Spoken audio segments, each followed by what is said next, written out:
সিরিয়ার নতুন শাসক আল শারা আসলে কার লোক? ফিলিস্তিনি ইস্যুতে একের পর এক মুসলিম দেশ যখন ইসরায়েলের বিরুদ্ধে রুখে দাঁড়াচ্ছে, তখন সিরিয়ার সাথে নেতানিয়াহুর দেশটির সম্পর্ক নিয়ে বিস্ফোরক এক দাবি সামনে উঠে এসেছে। আগামী বছরের মধ্যেই ইসরায়েলের সাথে সম্পর্ক স্বাভাবিক করতে পারেন সিরিয়ার প্রেসিডেন্ট আল শারা। গোপনে ইসরায়েলকে নিয়ে নাকি এমন প্রতিশ্রুতি দিয়েছেন এই নেতা। সিরিয়ায় যখন তুরস্কের প্রভাব নিয়ে নেতানিয়াহুর দ্বন্দ্ব চরমে পৌঁছেছে, তখন সাবেক ব্রিটিশ এক কূটনীতিকের এমন দাবিকে ঘিরে এখন উত্তাল মধ্যপ্রাচ্য। 2026 সালের মধ্যে ইসরায়েলের সাথে সম্পর্ক স্বাভাবিক করতে গোপনে প্রতিশ্রুতি দিয়েছেন সিরিয়ার অন্তর্বর্তী সরকারের প্রেসিডেন্ট আল শারা। সাবেক ব্রিটিশ কূটনীতিক ক্রেইগ মুরের দাবি, নেতানিয়াহুর দেশের সাথে সম্পর্ক স্বাভাবিক করার কথা যুক্তরাজ্যকে নিশ্চিত করেছে সিরিয়া। এমনকি 2026 সালের শেষ নাগাদ সিরিয়া ইসরায়েলের রাষ্ট্রদূত পাঠাবে।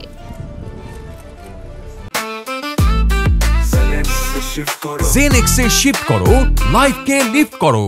ব্রিটিশ ওই কূটনীতিক জানান, পশ্চিমা নিষেধাজ্ঞা তুলে নেয়ার পাশাপাশি নিজ দেশে বিদেশি বিনিয়োগের জন্য নাকি মরিয়া হয়ে উঠেছেন প্রেসিডেন্ট আল শারা।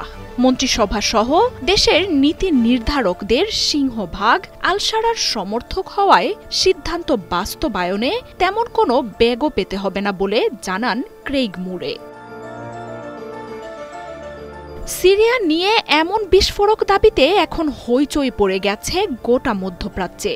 গেল বছর সিরিয়ায় কয়েক দশক ধরে শাসন ক্ষমতায় থাকা বাশার আল আসাদের সরকারকে হটিয়ে ক্ষমতা দখলে নেয় আল শারার হায়াত তাহরির আল শাম বিদ্রোহী গোষ্ঠী। বিদ্যুৎ গতিতে সিরিয়ার দখলে নেয়া এই নেতার পেছনে ইসরায়েলি সমর্থন রয়েছে বলে গুঞ্জন উঠতে শুরু করে।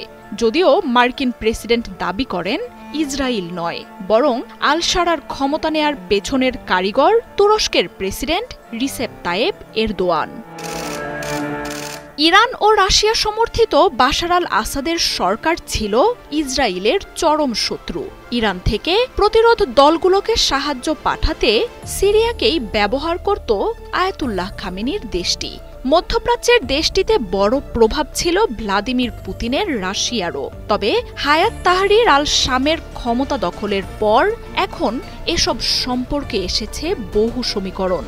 সিরিয়াকে প্রভাব বলয়ে রাখতে আল শারার সরকারকে সহযোগিতায় একাধিক ঘাঁটি নির্মাণ সহ সেনা মোতায়েনের সিদ্ধান্ত নিচ্ছেন তুরস্কের প্রেসিডেন্ট রিসেপ তাইয়েপ এরদোয়ান।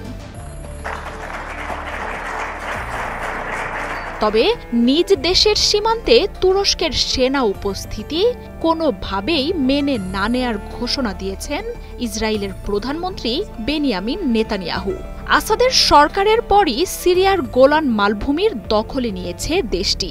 যুক্তরাষ্ট্র সিরিয়া থেকে বাহিনী তুলে নিলেও আল শারার দেশটিতে অনির্দিষ্টকাল ইসরায়েলি সেনা মোতায়েন রাখারও ঘোষণা দিয়েছে তেল আবিব।